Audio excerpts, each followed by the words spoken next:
Hello everyone and welcome to His and Hers Movie Reviews, where we spend money so that you don't have to. And today we're going to be non-spoiler reviewing 13 Hours. 13 Hours, movie that was Michael Bay's most recent movie, and let me just say before anything, it's not Transformers 4. Yay!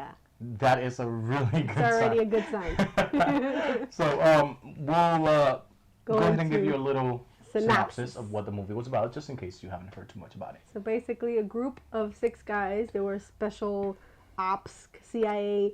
Back in 2012, they were sent to Benghazi to take care of the prime minister. No, what was it? Was it a prime minister? What was he? An ambassador. Who's ambassador? You see, I can't even.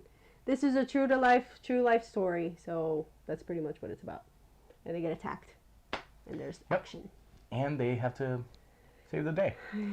Pretty much. So, that's what the movie's about. Let's go ahead and get into our 60 to 60, which is where we give our 60-minute segments or increments. Not I mean, minutes. 60 seconds. Not minutes. Ooh, that would be a long review. Horrible. I wouldn't do that. 60-second increments of our reviews, individual. And are you ready to go, sir? Let's go. And go. I've pretty much already said everything I need to say by saying that this movie is not Transformers 4. I actually enjoyed this movie quite a bit. The acting in the movie was pretty well done. The main character, which was Jim from The Office, kind of. He wasn't really the main character, but there was no main character except the group. Yeah. He did a really good job. I didn't see Jim from The Office, which I was afraid of seeing. And I just overall really enjoyed the 30 movie. seconds. Michael Bay did a really good job directing this movie. I'm surprised to say it. There was a lot of Michael Bayisms in the movie, like the slow motion action shots and stuff like that. Yeah, it's a really good movie, and I'm gonna give this movie 3.5 out of 5. I initially thought I was gonna give it a 3, but the more I think about it, 10 seconds. I really enjoyed the movie. So there's my review, and yeah. That's it. You have. I still have 1 second. That's it. We're done. My turn. Ready? Ready. And go. Okay, so like you said, it did have some Michael Bayisms, a little slow motion camera. In some parts, I can say that it got a little redundant. In some parts, the beginning of the movie was a little slow, and it was a little hard for me to get into and to. I don't know, I just felt like it was a cliche type of thing, like, you know, okay, like the guys have the wives and the kids at home, but they're out at war. But obviously this is a real life story, so of course, like, there's those slow parts, and there's not going to be action all the time. It's not 24/7 battle. I don't know what goes on over there, but I can only imagine that you didn't warn me by 30 seconds. 20 seconds, she's getting nervous. Yeah, because he didn't tell me. Go, come on, come on. 15 seconds. So anyway, okay, out of 5 stars, I give it a 2.5. I originally said 3, but it's just the rewatchability. It was directed really well, it was acted really well, but it's just not my type of movie, although it is a true life story. I just don't like war movies, so that's why I gave it a... Yeah, she's not a fan of Neither. war movies, and actually neither am I, although I have enjoyed a few war movies in the past, but it kind of takes a special kind of movie. There's certain things in the movie that, like, I could find negative points on.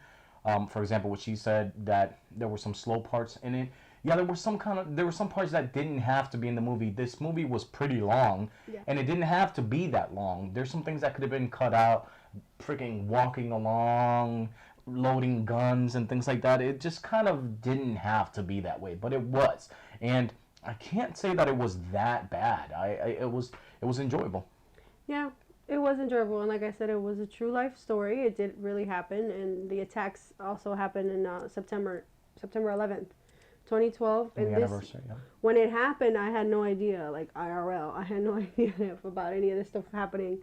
Of course, there were some sad parts that got you in the feels, but oh yeah, I feel like which is a positive. Yeah.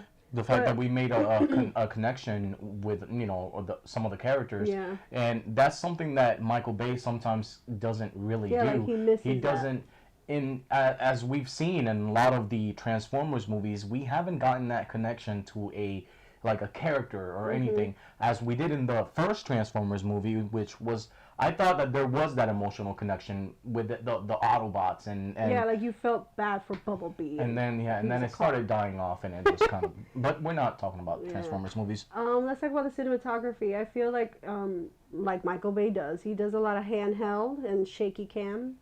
I could have right there done without. Somebody get them. What's it called? A handy cam? The thing. Get him a tripod. Get him a tripod. We have a tripod right there. Anyway, I don't know. But they that had did cool bother angles. me. There were some cool angles, and actually, speaking of the cinematography, there were ways that this movie was done that it actually made me feel like I was there, and I was actually kind of frightened, somewhat. Like, I had no idea what was going to happen. I had no idea what was going to happen to the characters or with anybody in the surroundings. So I was feeling nervous, and that actually says a lot when it comes to the movie, because you were actually able to connect to the actual surroundings. Yeah, so I guess I still could leave it at 2.5 because That's harsh. it's nothing against That's the not reason even average. it's below average. The reason I keep it at that is because, okay, the actors did a phenomenal job. The directing was great. I don't know, there was a part in the movie that they kept calling him Chief, the asshole. So there's a part where he's like, I don't have authorization or whatever. Oh, that guy got him on nerves. And then there's like, I don't know if you saw it in the movie, but he was like, you guys can't go. Like, I just felt like, what? Like the acting was subpar. Yeah, I know what you're talking You guys about. can't go. Like, I don't know, I just felt like... There was that one awkward part with him. Yeah, I know exactly what you're talking about. But, yeah. I mean, it is what it is. I think it deserves better than a 2.5, but, That's where it's his and hers. That's why it's his and hers reviews. All right, calm down. Opinion, okay? Calm down. Get it together. The movie is really enjoyable, and I'm pretty sure it might be one of the better movies out in theaters this weekend.